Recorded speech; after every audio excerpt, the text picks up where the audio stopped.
उन्नत बंद tumour surgery आधुनिक तकनीकी के साथ 50 वर्षीय महिला की पीठ दर्द से मुक्ति। उन्नत मिनिमली इन्वेसिव स्पाइन सर्जरी करके मैक्स अस्पताल वैशाली के डॉक्टरों ने बुलंदशहर के निवासी 51 वर्षीय सत्यपाल सिंह बरहालिया की गतिशीलता को बहाल कर दिया है, जो पिछले 5 वर्षों से गंभीर पीठ दर्द से जूझ रहे थे। अस्पताल द्वारा एक जागरूकता सत्र का आयोजन किया गया, जिसमें मैक्स अस्पताल वैशाली के वरिष्ठ निदेशक न्यूरोसाइंसेज विभाग के डॉक्टर यशपाल सिंह बुंदेला और 51 वर्षीय सत्यपाल सिंह उपस्थित रहे, जिन्होंने आधुनिक स्पाइनल सर्जरी में आई प्रगति और इसके उनके स्वास्थ्य और सकारात्मक प्रभाव के बारे में बताया। मैक्स हॉस्पिटल वैशाली और न्यूरो सर्जरी डिपार्टमेंट की तरफ से ये हमने प्रेस कॉन्फ्रेंस रखी है और प्रेस कॉन्फ्रेंस का जो मुख्य उद्देश्य था वो ये था कि हम ब्रेन ट्यूमर्स के जो ऑपरेशन सफलतापूर्वक कर पा रहे हैं, क्या मॉडर्न टेक्निक्स का उपयोग कर रहे हैं, और उसी के बारे में हमने किया था कि ब्रेन ट्यूमर्स का ऑपरेशन आजकल सफलतापूर्वक और सुरक्षित तरीके से किया जा सकता है। देखिए, ब्रेन ट्यूमर्स का जो लक्षण है वो ये है कि सिर दर्द हो सकता है, सिर दर्द के साथ में कई लोगों को वॉमिटिंग हो सकती है, उल्टी की शिकायत हो सकती है। अगर सिर दर्द हो रहा है और विजन की प्रॉब्लम होती है, अगर देखने में दिक्कत हो रही है या किसी एक हाथ पैर में कमजोरी हो सकती है, तो वो ब्रेन ट्यूमर के लक्षण हो सकते हैं। बचाव तो इसका बहुत ज्यादा संभव नहीं है, क्योंकि ब्रेन ट्यूमर का ऐसा कोई कारण नहीं होता है, लेकिन आप अगर ये सिम्टम आ रहे हैं तो आप इसकी तुरंत जांच करवा लें, सीटी और एमआरआई करा लें, न्यूरोलॉजिस्ट या न्यूरो सर्जन से संपर्क कर लें, जिससे कि इसकी समय रहते डायग्नोसिस हो जाए, पता चलता है।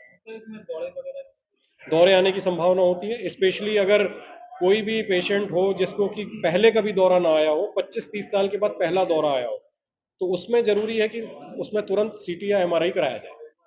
एक पेशेंट के लिए लगभग कितना खर्चा आता है इसमें?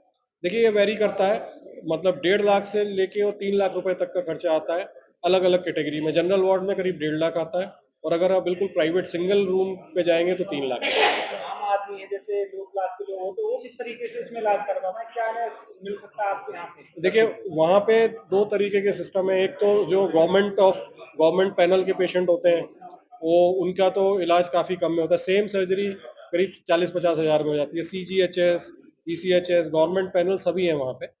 इसके अलावा सीनियर सिटीजन्स पे वहाँ पे हॉस्पिटल में डिस्काउंट भी देते हैं, और फिर अगर हम मैनेजमेंट से बात करते हैं तो ओवरऑल बिल में कम कर देते हैं वहाँ पे। किस चीज के लिए? देखिए, ब्रेन ट्यूमर्स के जो ऑपरेशन में जो सुविधाएं हैं वो ये है कि हमारे यहाँ एक तो न्यूरो नेविगेशन है। न्यूरो नेविगेशन का मतलब ये होता है कि जो भी ब्रेन ट्यूमर आप ऑपरेट करते हैं वो आप उसमें सुरक्षित तरीके से कर सकते हैं, आपको पता रहता है कि आप इंजरी नहीं होगी। दूसरी चीज ये है कि जब दूरबीन से हम ऑपरेशन करते हैं तो पेशेंट दूसरे तीसरे दिन से चलने लगता है, और ज्यादातर केस में 4-5 दिन के अंदर हम उसको डिस्चार्ज करते हैं। मतलब क्या होती की सुविधा जी, के अंदर की सुविधा ऑपरेशन।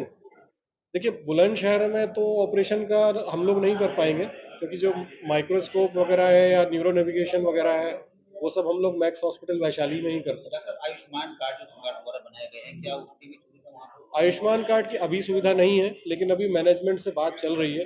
मोस्ट लाइकली अगले 3 से 4 महीने में आयुष्मान कार्ड की सुविधा उपलब्ध हो जाएगी। कितना टाइम लगता है? मैडम का इलाज मेरे ख्याल से भर्ती 4-5 दिन रही होंगी या 7 दिन। ब्रेन ट्यूमर्स के ऑपरेशन हम लोग साल में करीब करीब 300 से 400 करते हैं। 300-400 ऑपरेशन पर